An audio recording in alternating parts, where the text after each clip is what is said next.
कहेले सवनवा में, राखी हर साल कहेले सवनवा में। भैया बहिनी के रखिया हरदम मनवा में, बहिनी बसलू तू हमरा परनवा में, बहिनी बसलू तू हमरा परनवा में।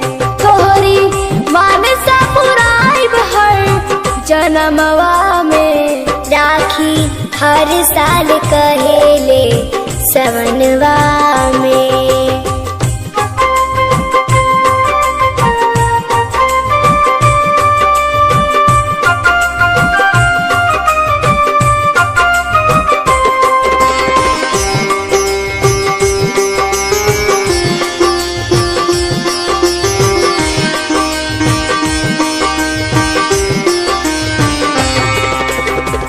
राखी के धागा के का महिमा पारो,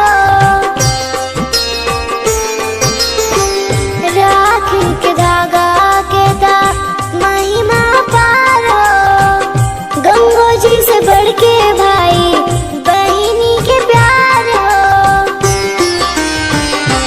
नैया दोनों के बनाइल बा बंधनवा में, नैया दोनों के बनाइल बा बंधनवा में।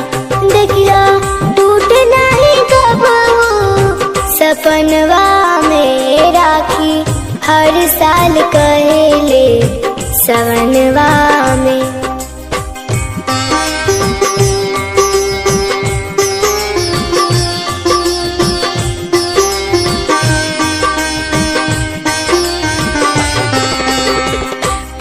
के आधार बहिनी कैसे भुलाइब,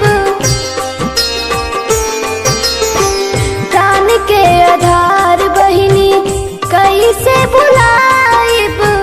अगलो जन्मवा तोहरे भाई बन के आइब,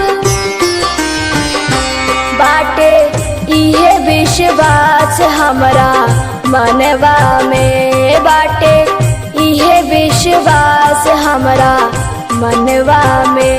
राखी जुगे जुगे बनिहा तू सवनवा में, बहिनी बसलू तू हमरा परनवा में, राखी हर साल कहेले सवनवा में। भैया बहिनी के रखिया हरदम मनवा में, बहिनी बसलू तू हमरा परनवा में, बहिनी बसलू तू हमरा परनवा में।